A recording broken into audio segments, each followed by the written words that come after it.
Friends, இன்றைக்கி மணப்பெண் சமையலில் உங்களுக்கு யூஸ் ஆகிற மாதிரி ஒரு சூப்பரான முக்கியமான விஷயத்தை நான் உங்களுக்கு சொல்லித்தர போகிறேன். அதனால் வீடியோவை ஸ்கிப் பண்ணாமல் கடைசி வரைக்கும் பாருங்கள். நான் 3 ட்ரீட்மெண்ட் சொல்ல போகிறேன். அது எதுக்காகனா கிளைமேட் சேஞ்ச் ஆகிறதுனால எல்லாருக்குமே கோல்டு அட்டாக் ஆகுது. அதை எப்படி சரி செய்யணுன்றதை நான் உங்களுக்கு ஸ்வீட்டான டேஸ்டியான ஒரு ட்ரீட்மெண்ட்டில் சொல்ல போகிறேன் ஃப்ரெண்ட்ஸ். அது 3 நாளில் ரொம்ப ஈஸியாக இருக்கும். வாங்க சேனலுக்குள்ளே போகலாம்.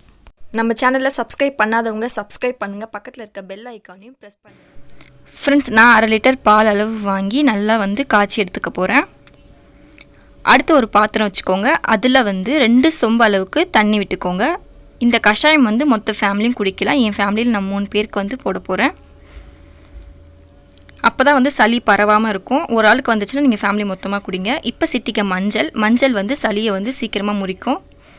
அப்புறம் ஒரு துண்டு இஞ்சி நான் நீட்டு வாக்கில் கட் பண்ணியிருக்கேன், அதை போட்டுக்கிறேன். நீங்கள் நசுக்கி கூட சேர்த்துக்கலாம். ஒரு கொத்து துளசி எடுத்து வச்சுருக்கேன். கற்பூரவள்ளி ஒரு 15 இலை யூஸ் பண்ணிக்கலாம். காரமான வெத்தலையாக இருந்தால் 1 போதும், இல்லைனா 2 எடுத்துக்கோங்க. 1 ஸ்பூன் அளவுக்கு சீரகம், 1 ஸ்பூன் அளவுக்கு மிளகு பொடி. இப்போ நான் கற்பூரவள்ளியை கட் பண்ணி போட்டுக்கிறேன். கையாலே நீங்கள் இந்த மாதிரி உடச்சி போட்டுக்கலாம். கற்பூரவள்ளியை தழையை நீங்கள் அதிகமாக சேர்த்திங்கன்னா உங்களுக்கு சீக்கிரமாக சளி முறிஞ்சிரும். இந்த கிளைமேட் சளி பிடிக்கிற கிளைமேட். ஸோ நீங்கள் இதை முன்னாடியே ப்ரிகாஷன் பண்ணுங்கள். மொத்த ஃபேமிலியும் குடிச்சிங்கன்னா சளி கண்டிப்பாக உங்ககிட்ட வராது. ஒரு கைப்பிடி அளவு நான் துளசி போட்டுக்கிறேன். இப்போ ஒரு வெத்தலையை நான் கையாலே கிழிச்சு போட்டுக்கிறேன்.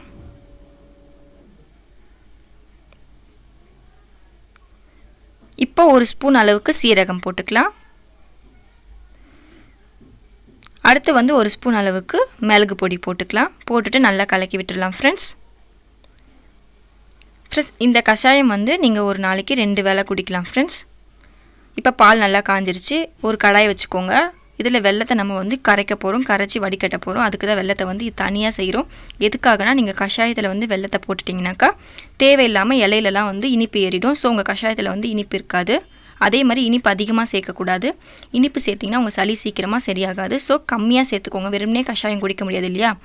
அதுக்காக கம்மியாக இனிப்பு சேர்க்கறதுக்காக வெல்லம் சேர்க்குறோம். சக்கரை யூஸ் பண்ணவே கூடாது ஃப்ரெண்ட்ஸ், சளி பிடிச்சிருந்தா. பாருங்கள், நான் எவ்வளோ தண்ணி வச்சேன், எவ்வளோ சுருங்கிடுச்சு பாருங்கள். இந்த அளவுக்கு சுருங்கணும். 2 சொம்பு அளவுக்கு தண்ணி வச்சா 1.5 சொம்பு அளவுக்கு ஆகணும், இல்லை 1 சொம்பு அளவுக்காவது ஆகணும். இப்போ முதல்ல நான் வெல்லத்தை வடிகட்டி ஊற்றிக்கிறேன். 3 கிளாஸ்லேயும் ஊற்றிட்டேன் பாருங்கள். அடுத்து நான் என்ன பண்ண போகிறேன்னா கஷாயத்தை நம்ம கிளாஸ் ஃபுல்லாக ஊற்ற போகிறேன்.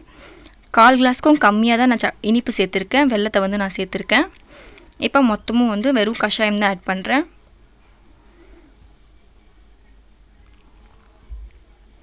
மூணு கிளாஸ்லையும் நம்ம கஷாயத்தை ஊற்றிடலாம்.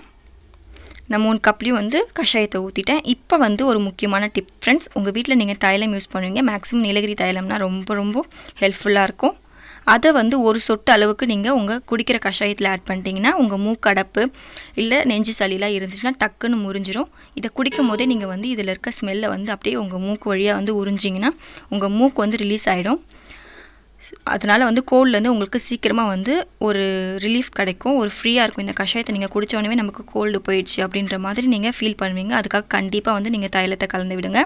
ஆனால் அதிகமாக சேர்க்காதீங்க. அதிகமாக சேர்த்திங்கன்னா ஒவ்வொரு தைலமும் ஒவ்வொரு பவரில் இருக்கும். ஸோ வாய் வெந்து போயிடும். அதனால் அதுவும் இல்லாமல் வாய் எரிச்சலும் தரும். ஸோ நீங்கள் என்ன பண்ணுறீங்கன்னா சும்மா ஒரே ஒரு ட்ராப் அளவுக்கு நீங்கள் தைலத்தை யூஸ் பண்ணிக்கோங்க. குடிக்கும் போதே நீங்கள் ஃபீல் பண்ணுவீங்க உங்கள் மொத்த பாடியும் ரொம்ப கூலாகும். அப்போயே உங்களுக்கு நல்ல ஒரு எஃபெக்ட் கிடைக்கும். ஸோ நீங்கள் இந்த கஷாயத்தில் கண்டிப்பாக ஒரு பிஞ்ச் அளவுக்கு நீங்கள் தைலத்தை கண்டிப்பாக ஆட் பண்ணுங்கள் ஃப்ரெண்ட்ஸ். அடுத்த செகண்ட் ட்ரீட்மெண்ட்டுக்கு தேவையான பொருட்கள்: பால், 1 கட்டி வெல்லம், 5 பல் பூண்டு, 1 ஏலக்காய், சிட்டிகை மஞ்சள், 1/4 ஸ்பூன் பெப்பர். இதுதான் தேவையான பொருட்கள் ஃப்ரெண்ட்ஸ். இப்போ ஒரு பாத்திரம் வச்சுக்கோங்க. அதில் 1/4 கிளாஸ் அளவு தண்ணி விட்டுக்கோங்க. இதில் 5 பல் பூண்டை நான் பொடியை நறுக்கி வச்சுருக்கேன், அதை போட்டுடலாம். தண்ணியில் பூண்டு நல்லா வேகணும்.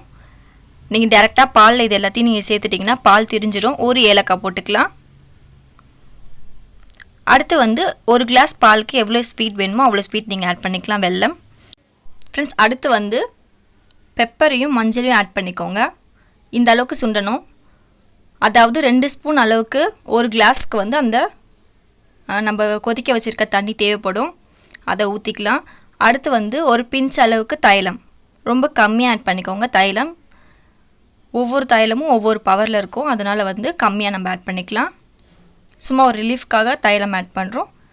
இப்போ பால் ஆட் பண்ணிவிடுங்க. இந்த மாதிரி பண்ணிங்கன்னா கண்டிப்பாக வந்து உங்கள் பால் தெரியாது.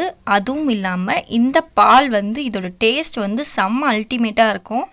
நீங்கள் நார்மலாக குடிக்கிற டீ காஃபியை விட்டுட்டு நீங்கள் இதுக்கு மாறிடுவீங்க. இதில் வெல்லமோட டேஸ்ட் இருக்கிறதுனாலையும் ஏலக்காய் ப்ளஸ் நம்மளோட மசாலாவோட டேஸ்ட் இருக்கிறதுனாலையும் பால் திக்காக இருக்கிறதுனாலையும் கண்டிப்பாக இது வந்து அல்டிமேட்டான டேஸ்ட்டில் இருக்கும். ஃப்ரெண்ட்ஸ், கோல்டு டைமில் ரொம்ப டயர்டாக ஃபீல் பண்ணுவீங்க, எனர்ஜியே இருக்காது. அப்போ இதை நீங்கள் குடிச்சிங்கன்னா உங்களுக்கு பாடி ஃபுல்லாக ஃபுல் எனர்ஜி கிடைக்கும். ஃப்ரெண்ட்ஸ், அடுத்து வந்து 3வது ட்ரீட்மெண்ட்டுக்கு நமக்கு தேவையான பொருள் வந்து கொழுந்து வெத்தலை ப்ளஸ் நமக்கு வந்து மிளகு தேவைப்படும். ஃப்ரெண்ட்ஸ், இதை எப்படி யூஸ் பண்ணுன்றதை நான் உங்களுக்கு சொல்கிறேன். கொழுந்தான வெத்தலை எடுத்துக்கோங்க. அதை நல்லா வாஷ் பண்ணிவிட்டு அதில் இருக்க காம்பை வந்து கிள்ளிடுங்க. கிள்ளிட்ட பிறகு அதாவது 5 வயசுக்குள்ளே இருக்க பசங்களாக இருந்தால் மிளகு வந்து எத்தனை யூஸ் பண்ணணுன்னா இதை எண்ணி வச்சாதான் உங்களுக்கு வந்து நல்ல மருந்து வந்து வேலை செய்யும். இதில் 5 மிளகு வைக்கணும். 5 வயசு குழந்தைங்க வரைக்கும் நான் 5 மிளகு வச்சுட்டேன் பாருங்கள். நல்லா காரமான மிளகா வைங்க. கொழுந்தான வெத்தலையாக எடுத்துக்கோங்க. இதை இப்படியே மடிச்சுட்டு நீங்கள் என்ன பண்ணணுன்னா இதை வந்து தினமும் கோல்டு இருக்க டைமில் காலையில் நீங்கள் எழுந்து வெறும் வயிற்றில் இதை நீங்கள் மென்று சாப்பிடணும். எந்த ஒரு சர்க்கரையும் வந்து ஆட் பண்ணக்கூடாது. ஃப்ரெண்ட்ஸ், பெரியவங்களாக இருந்தால் என்ன பண்ணணும்னா திரும்பி அதே கொழுந்து வெத்தலையில் காம்பை கிள்ளிட்டு, பெரியவங்களுக்கு வந்து கணக்கு எப்படின்னா ஃப்ரெண்ட்ஸ் கணக்கு பண்ணி சாப்பிடணும். அப்போ தான் நல்லா எஃபெக்டிவாக இருக்கும். எத்தனைன்னா அது 9 மிளகு அளவு நீங்கள் வச்சு சாப்பிடணும். ஃப்ரெண்ட்ஸ், 1 2 3 4 5 6 7 8 9 9 மிளகு அளவு நீங்கள் வச்சு சாப்பிடணும். ஃப்ரெண்ட்ஸ், அப்படி இல்லைனா நீங்கள் 11 அளவு கூட நீங்கள் ரொம்ப அதிகமான சளியாக இருந்தாக்கா 11 எண்ணி நீங்கள் வச்சு சாப்பிடணும். வெறும் வயிற்றில் காலையில் எழுந்த உடனே நீங்கள் 2 நாளைக்கு சாப்பிட்டா போதும். சளி இருக்கவங்களுக்கு கண்டிப்பாக வந்து இதோட காரம் வந்து வெளியில் தெரியவே தெரியாது. ஃப்ரெண்ட்ஸ், சளி இல்லாதவங்க சாப்பிட்டிங்கன்னா மட்டும்தான் உங்களுக்கு வெத்தலையோட காரமும் மிளகோட காரமும் தெரியும். ஃப்ரெண்ட்ஸ், ஓகே ஃப்ரெண்ட்ஸ், நீங்கள் வந்து இதை எல்லாத்தையுமே வந்து கரெக்டாக நீங்கள் கடைப்பிடிச்சிட்டு வாங்க. ஃப்ரெண்ட்ஸ், அப்போ தான் உங்களோட கோல்டு வந்து சரியாகும். ஃப்ரெண்ட்ஸ், நான் சொன்ன இந்த 3 வைத்தியத்தையும் நீங்கள் கரெக்டாக பண்ணிட்டு வந்தீங்கன்னா 3 நாளில் உங்களோட கோல்டு வந்து சரியாயிடும். ஃப்ரெண்ட்ஸ், இது வரைக்கும் சப்ஸ்கிரைப் பண்ணாதவங்க சப்ஸ்கிரைப் பண்ணுங்கள். பக்கத்தில் இருக்க பெல் ஐக்கானையும் ப்ரெஸ் பண்ணுங்கள். கமெண்ட் கொடுங்க, லைக் போடுங்க. Friends, bye friends. நான் சொன்ன ட்ரீட்மெண்ட்டை கரெக்டாக வந்து கடைப்பிடிங்க. ஃப்ரெண்ட்ஸ், உடம்ப பார்த்துக்கோங்க.